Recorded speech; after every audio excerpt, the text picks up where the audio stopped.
What is going on, guys? Today we are talking about what it is like driving a 2016 B8.5 Audi S5 with over 100,000 miles on it and slightly modified. We'll go over the build sheet once we hop in the car, but that's exactly what we're going to be doing today. So we're going to be daily driving this thing, and I'll give my impressions, what it's like driving it, driving experience, also maintenance, and all of the other issues that you have to worry about, especially if you're going to be modding this thing. So let's go ahead, hop on the inside. So first things first, interior. It is very, very nice to be in. All of the materials have a very high quality, and we do also have the 6-speed manual transmission, which we'll get into more in depth as the video goes on. But I figured that I should mention this because obviously I'm gonna have a little bit of a different experience with the manual than you guys will with an automatic or the DSG, both amazing transmissions, but the manual just has something that the DSG will never have, which is that third pedal.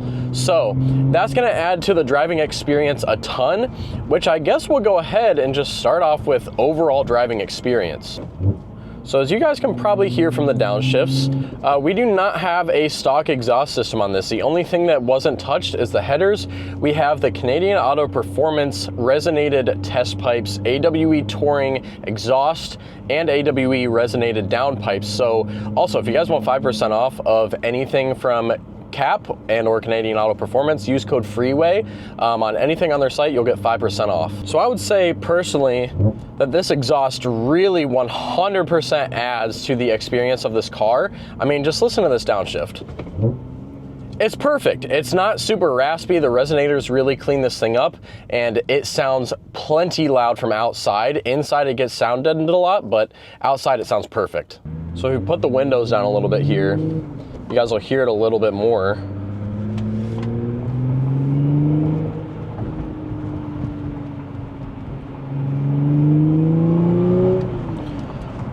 Obviously, we'll get a little bit more exhaust sound once we get onto the highway, but exhaust, super, super awesome to listen to. Now, another thing that is really fun to listen to, which we'll also hear in a second, is that supercharger that is on this 3.0 V6. Sounds absolutely amazing. I do have an intake on that, a IE intake, so it does help with the supercharged sound a little bit, or actually a lot, so you can hear that thing really well. You could hear it a lot more without the exhaust, and especially without the test pipe upgrade, but you can still hear it plenty fine. And there's a Mercedes that's kind of riding my ass over here. C300, yeah, buddy, we're not in the same class, but hey, nice car. This car is also all-wheel drive, so you can drive it year-round. Right now I have some winter tires on it, so that helps a ton in the winter. Really makes a huge difference on the way that the whole car drives. On these tires, I have a little bit more sidewall on some smaller wheels compared to the Somerset.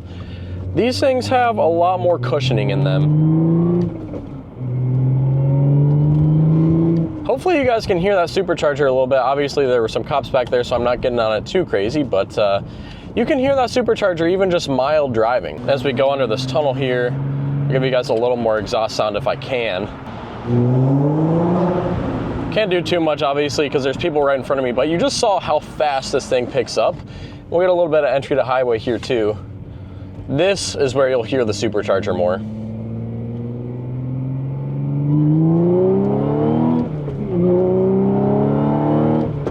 As you guys can tell, this car is plenty fun, has plenty of power, and if you guys notice, I'm not taking it very far up in the rev range, which we'll get to that once we talk about reliability, but driving experience with winter tires, full exhaust, manual transmission, I mean, you can't really go wrong with this thing.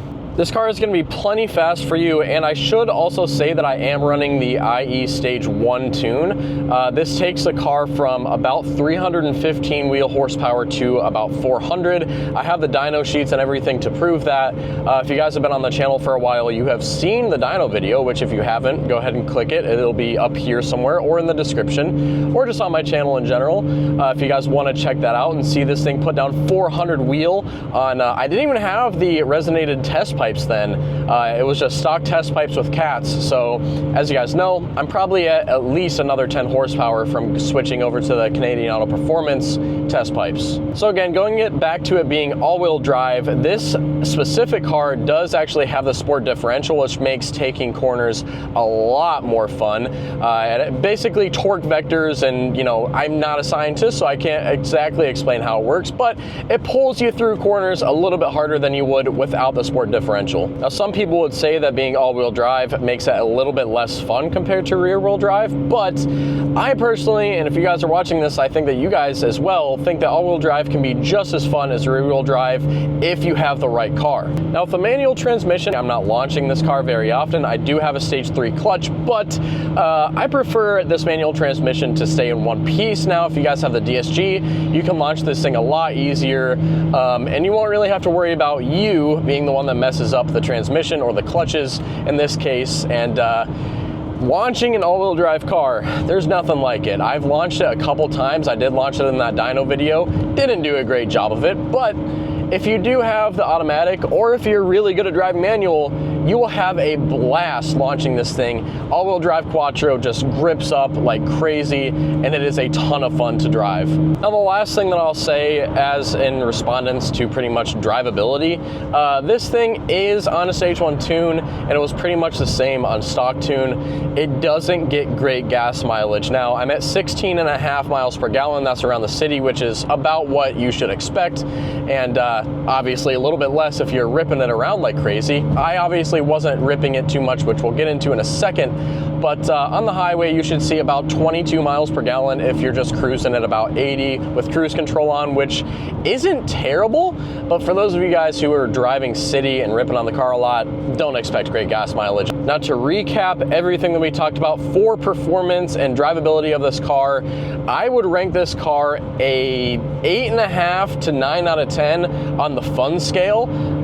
Super fun car to drive, especially for the money. I also have a Dark Horse and a M4 competition if you guys are new to the channel, and this car is honestly pretty much tied with the M4 competition on how much fun it is to drive, just completely different experience. So obviously an M car is going to be a little bit more fun than just an S5, but it is still plenty of fun. Now, the way that I got it to be that fun, it was fun stock, but you know, 300 horsepower isn't crazy.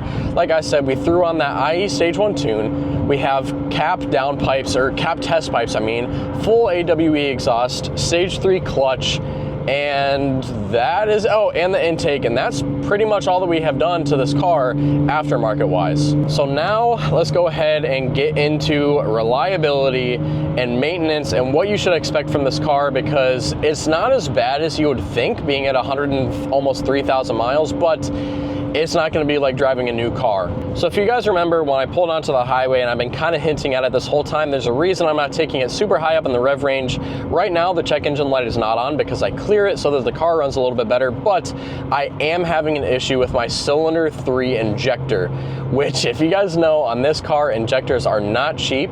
Luckily, if you guys want them for a pretty good deal, I'll leave a link down in the description for ECS tuning. That's where I'm getting mine from, but they're still like $1,700 for all 6. Now, you could just replace the one, but since we are planning on going full build on this with dual pulleys, stage 2 tune, everything, we might as well replace the injectors while we're there. So starting at the top, we've got injectors at, let's just say $1,800. Honestly, let's just say $2,000 because of tax and everything else that you need and install. I'm not going to include install prices in this, but we might as well throw it in for the injectors because you're going to need some extra tools and everything to be able to install them, so we'll just include that in there. So $2,000 for the injectors. Now, also, we replace the spark plugs, which, you know, add another $250. So we're at $2,250, and that's just in the last like 400 or 500 miles. Now, if you do have the manual car at about 100,000 miles, that stock clutch is going to be going out. So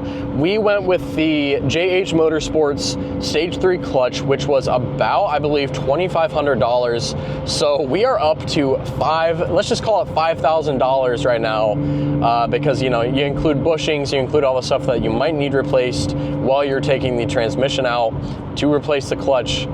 We're at $5,000. Now, I've only had this car since about 96,000 miles, so I've put about 6,000 miles on it, I believe. So we're at $5,000 with injectors, spark plugs, and the clutch. Now you're also gonna wanna throw in oil changes. I'm about to do my second oil change, so throw $200 onto that. So 5,200 bucks for the oil change, oil filter, and good oil. I use Liqui Moly Gen, I believe is what it's called, and this car runs perfect with it. Now I should also say that I went with the NGK 9iX spark plugs and gapped them to 0.027 on this. If you guys are planning on building this car, that's about what you should be running. You can go down to 0.26, but like I said, I am not dual pulley yet, so that's gonna change pretty soon when I put the injectors in. I'm also putting the supercharger pulley on, so we'll be stage 2 single pulley, pushing about 480 horsepower. So having that smaller gap on the spark plugs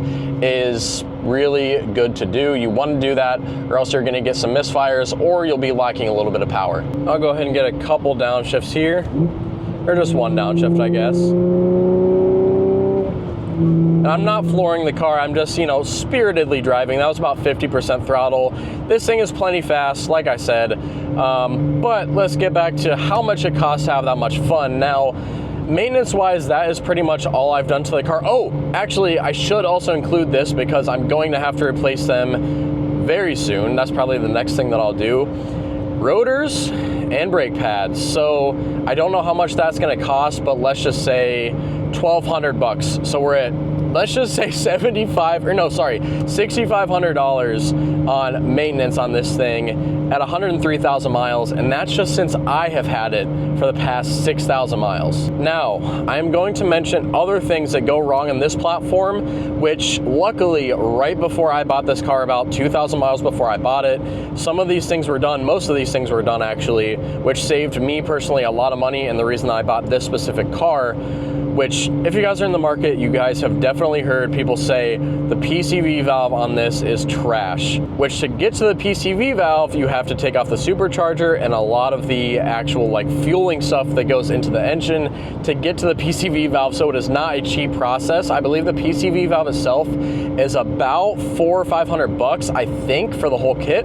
So if you can do that yourself, you know, it'll be great, but if you have to pay a shop, which we're not including shop costs in this, so let's not include it for this. Let's just say $8,000 for the PCV. They also changed out the thermostat and thermostat housing, as well as they did a full walnut blast on the engine so that there's no carbon buildup. Carbon buildup is another problem on these things.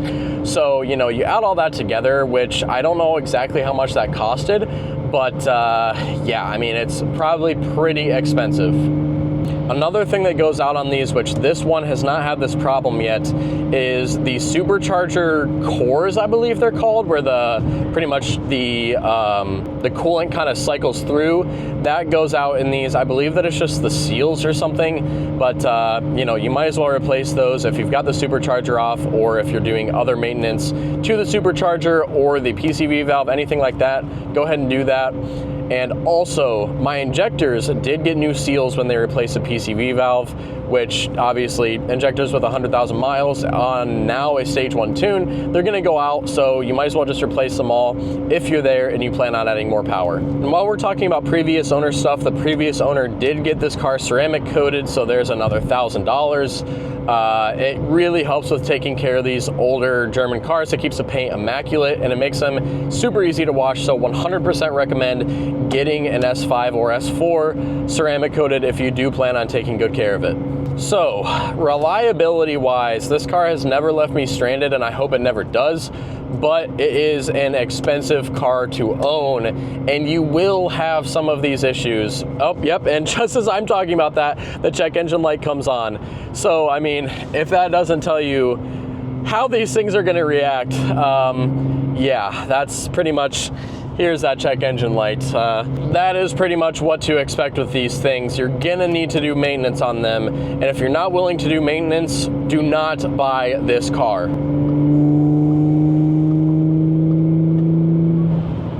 But as you can tell, I have plenty of power for passing people still. The car runs fine. It's just that one injector is kind of having, I think that it gets stuck open.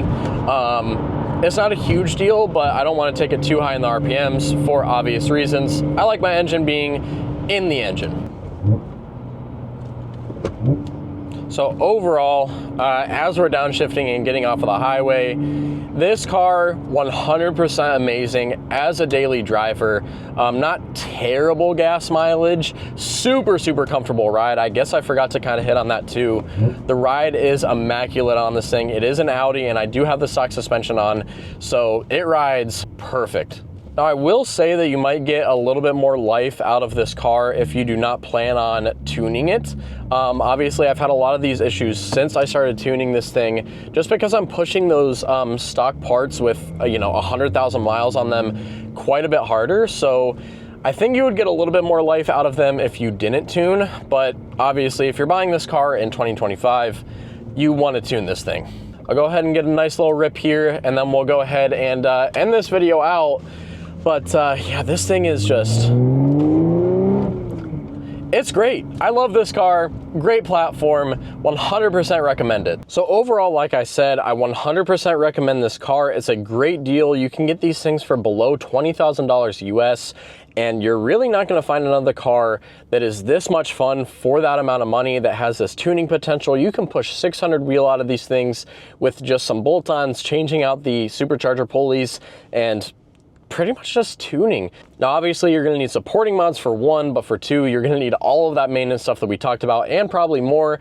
I'll update this build kind of as it goes, so if you guys wanna see how much this ends up costing me, full build, end of story, definitely drop a sub, drop a like, and let me know down in the comments if you guys are gonna be picking up a B8.5 or B8 S4 or S5. I'd like to see your guys' stories on it, and I will see you guys in the next one.